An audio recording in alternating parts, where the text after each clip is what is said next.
Hey there, champions. Welcome back to another Read Aloud. Tonight we're reading Tales of a Fourth Grade Nothing by Judy Blume. We're on chapter 4, My Brother the Bird, and part 2. So this is a long chapter, so I'm not going to be able to read it all in one recording. So you guys will have to keep checking back to see what happens next in chapter 4. We left off at, but I've discovered that most girls are. He was talking about Sheila being a know-it-all. The worst thing about Sheila is the way she's always trying to touch me. And when she does, she yells, "Peter's got the cooties! Peter's got the cooties!"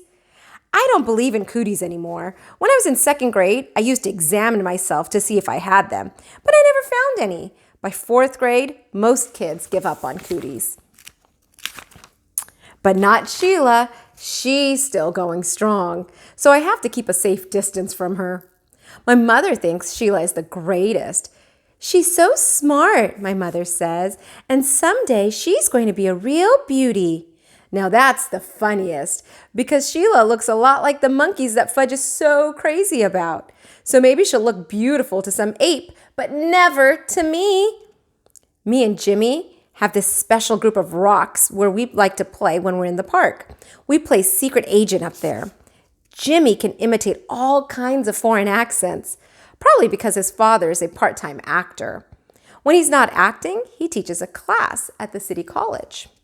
Today, when we got to our rocks, who should be perched up there but Sheila? She was pretending to read a book, but I think she was just waiting for me and Jimmy to find out what we'd do when we found her on our own personal rocks. "Hey, Sheila," I said, "those are our rocks." "Says who?" she asked. "Come on, Sheila," Jimmy said, climbing up. "You know me and Peter hang out here." "Too bad for you," Sheila said. "Oh, Sheila," I shouted, "go and find yourself another rock." "I like this one," she said, as if she owned the park. "So why don't you two go find another rock?" Just then, who should come tearing down the path but Fudge? My mother was right behind him, hollering, "Fudgy, wait for Mommy!" But when Fudge gets going, he doesn't wait for anybody. He was after some pigeons. "Birdie, here, Birdie," he called. That brother of mine loves birds.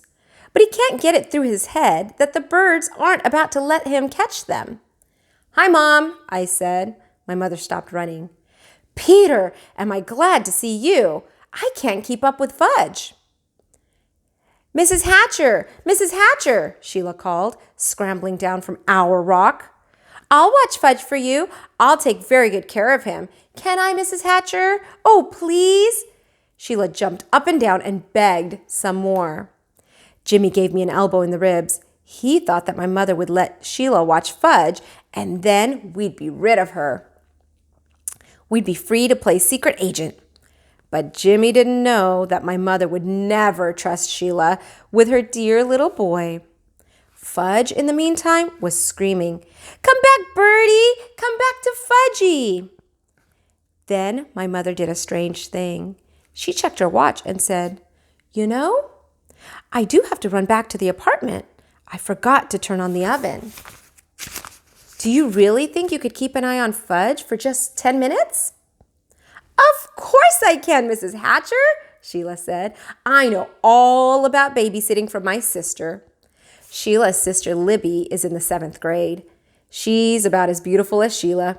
The only difference is she's bigger. My mother hesitated. "I don't know," she said. "I've never left Fudge before." She looked at me. "Peter?" "What?" "Will you and Jimmy help Sheila watch Fudge while I run home for a minute?" "Oh, Mom, do we have to?" "Please, Peter, I'll be right back. I'll feel better if all 3 of you are watching him." "What do you say?" I asked Jimmy. "Sure," he answered. "Why not?" "But I'm in charge of Fudgy, aren't I?" Sheila asked my mother. "Well, I guess so," my mother said to Sheila. "You probably do know more about babysitting. Why don't you all take Fudge over to the playground? Then I'll know where to find you." "Swell, Mrs. Hatcher," Sheila said. "Don't you worry. Fudgy will be just fine. My mother turned to Fudge. Now you be a good boy for 10 minutes. Mommy will be right back, okay? Good boy, Fudge said. Good, good, good.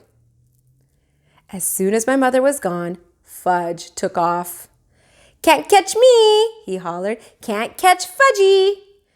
Go get him, Sheila, I said. You're in charge, remember? Me and Jimmy horsed around while Sheila ran after Fudge. When she caught him, we decided we'd better go to the playground like my mother said. It was a lot easier to keep an eye on him in a smaller place. Anyway, Fudge likes to climb on the jungle gym, and that way he can't get lost. As soon as we got to the playground, Sheila started chasing me. Peter's got the cooties, Peter's got the cooties, she yelled. Cut that out, I said. So she chased Jimmy. Jimmy's got the cooties, Jimmy's got the cooties. Me and Jimmy decided to fight back. So what if she's a girl? She started it. We grabbed her by the arms. She squirmed and tried to get away from us, but we wouldn't let go.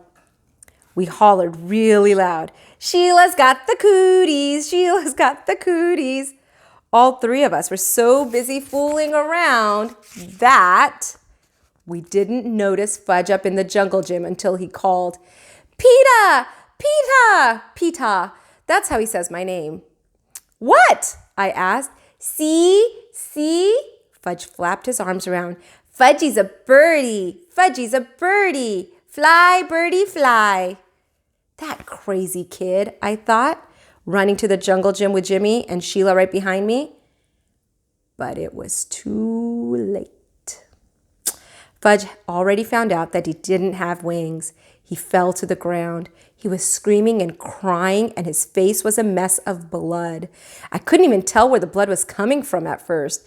Then Jimmy handed me his handkerchief. I don't know how to clean it. I don't know how clean it was, but it was better than nothing. I mopped some blood off of Fudge's face. Sheila cried. It wasn't my fault. Honest, it wasn't.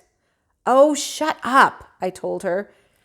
He's really a mess, Jimmy said, inspecting Fudge, and his teeth are gone too. What are you talking about? I asked Jimmy. Look at his mouth, Jimmy said. Now, while he's screaming, see, he's got a big space where he used to have his front teeth. Oh no, Sheila screamed. He's right. Fudgy's teeth are gone. Fudge stopped crying for a minute. All gone? He asked. Open your mouth wide, I said. He did, and I looked in. It was true. His top two front teeth were missing. My mother's going to kill you, Sheila, I said. Was I glad I wasn't left in charge of my brother? Sheila cried louder. But it was an accident. He did it himself. You better find his teeth, I said. Where should I look? Sheila asked. On the ground, stupid. Sheila crawled around looking for Fudge's teeth while I tried to clean him up some more. See? Fudge said, showing me all his wounds. Boo-boo here and here. More boo-boo here. His knees and elbows were all scraped up. I'm going to go get your mother, Jimmy hollered, running out of the playground. Good idea, I called. I just can't find them, Sheila said. Well, keep looking, I yelled. Honestly, Peter, there aren't any teeth here. All gone? Fudge asked again. Not all, I said. Just two. Fudge started to scream. Want my teeth! Want my teeth! And I think I will stop there. We'll see what happens next time. Let's see what Mom says. I hope you guys enjoyed that. Have a wonderful night. Sleep well. Sweet dreams. I will see you all next time. Good night.